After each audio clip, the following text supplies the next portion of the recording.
बिस्मिल्लाहिर्रहमानिर्रहीम। Dear student, अस्सलाम वालेकुम। आज मैं आपके साथ एक और शॉर्ट क्वेश्चन शेयर कर रहा हूँ जो कि बहुत इम्पॉर्टेंट क्वेश्चन हैं।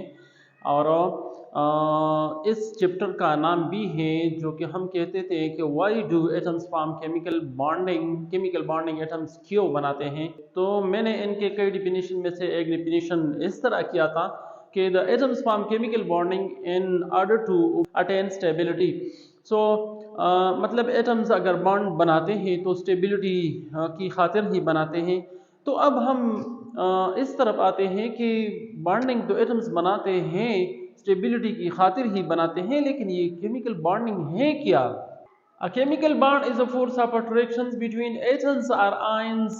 एटम्स या आयंस के दरमियान ये अट्रैक्टिव फोर्स होता है जो कि इस अट्रैक्टिव फोर्स से पहले वो एटम्स जो है अनस्टेबल होते हैं, और या वो आयंस हो तो आयंस इससे पहले इस अट्रैक्टिव फोर्स से पहले अनस्टेबल होता है।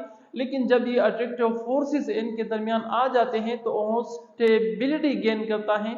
इस बात का वजाहत मैं आपको डायग्रामेटिकली करता हूं कि ये केमिकल बॉन्ड आखिर है क्या। कि हम कहते हैं it is the attractive force. ये किस किस्म की अट्रैक्टिव फोर्स है? तो हाइड्रोजन फॉर्मेशन का एग्जांपल चुनके मैंने आपको लिया है, तो यह मैं आपको केमिकल बॉन्ड की वजाहत हाइड्रोजन मॉलिक्यूल फॉर्मेशन ही से इंशाल्लाह करूंगा।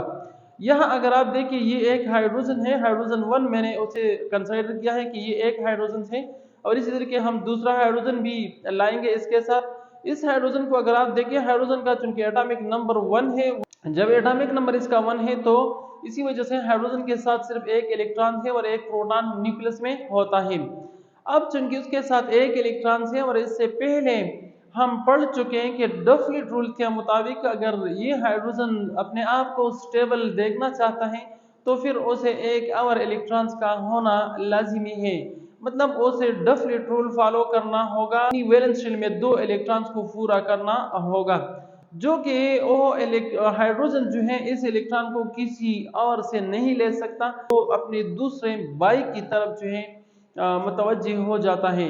दूसरा हाइड्रोजन है वो उसका बाई है, वो भी बिल्कुल इस किस्म के सिचुएशन से गुजर रहा है, उसके साथ भी सिर्फ एक इलेक्ट्रॉन है और एक प्रोटॉन, और उसे भी डफलिट रूल्स का टेंशन जो है उसके सर पर है, उसे भी डफलिट रूल को फॉलो करना है, तो वो भी किसी और से इलेक्ट्रॉन नहीं ले सकता। तो इसी वजह से ये दो हाइड्रोजन, हाइड्रोजन 1 एंड हाइड्रोजन 2, ये दोनों एक दूसरे के करीब हो जाते हैं, चूंकि डफलिट रूल के मुताबिक 2 इलेक्ट्रॉन का होना लाजिमी है। तो इसी वजह से इसका जो न्यूक्लियस है, यहाँ न्यूक्लियस इसका अगर मैं आपको मिसाल लूँ कि ये माँ की मिसाल है, ये माँ है और ये उसके इलेक्ट्रॉन जो है इसका अगर बच्चा है, इसी तरह के ये माँ है, ये उसका बच्चा है।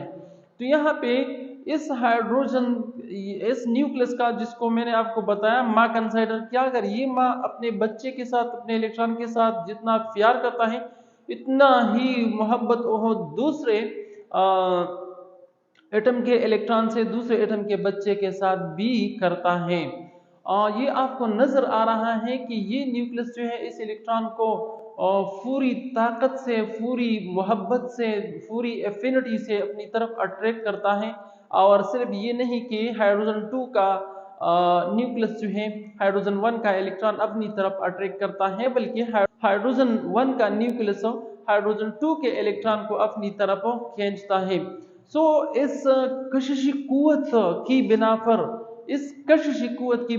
इस अट्रैक्शन की बिना पर क्या हो जाता है, ये दोनों एटम जो हाइड्रोजन एटम्स है ये एक दूसरे के करीब आ जाते हैं और फौरी ये अपनी इलेक्ट्रॉन को शरीक करते हैं एक दूसरे के साथ। यहाँ आपको अब नजर आ रहा है कि ये एक इलेक्ट्रॉन एक हाइड्रोजन 2 का है और ये रेड इलेक्ट्रॉन जो आपको नजर आ रहे हैं हाइड्रोजन 1 का है, और उन्होंने शेयर किया।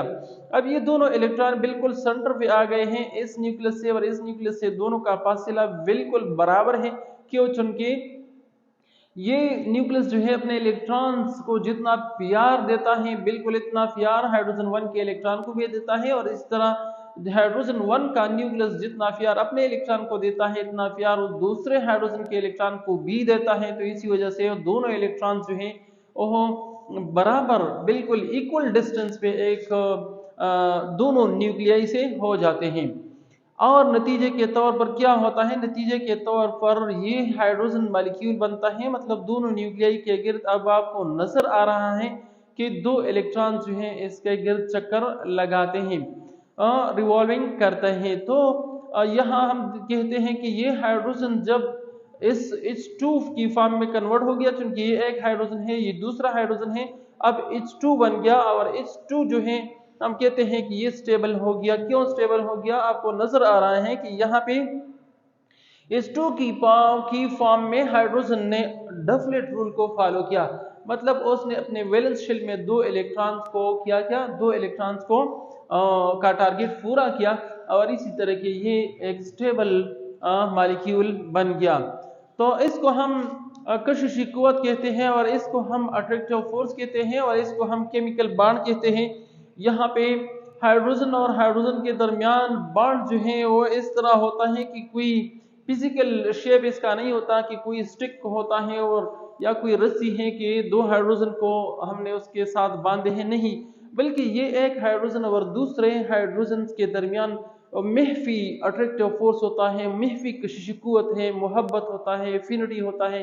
जिस एफिनिटी, जिस मोहब्बत की खातिर और अपनी बका की खातिर वो एक दूसरे के इलेक्ट्रॉन के साथ बिल्कुल इतना ही एफिनिटी दिखाता है जितना कि अपने इलेक्ट्रॉन के साथ, और इसी तरह के दोनों इलेक्ट्रॉन जो है वो बिल्कुल सेंटर पे आ जाते हैं, दोनों न्यूक्लियाई से उनका डिस्टेंस सेम हो जाता है, और इसी तरह के डफलेट रूल फॉलो कर रहा है, मतलब दोनों इलेक्ट्रॉन्स अब इन दोनों न्यूक्लियाई के गिर्द जो है क्या होता है, दोनों न्यूक्लियाई के गिर्द घूमता है, और इस तरह डफलेट रूल भी फॉलो हो जाता है और केमिकल बॉन्ड भी बनता है।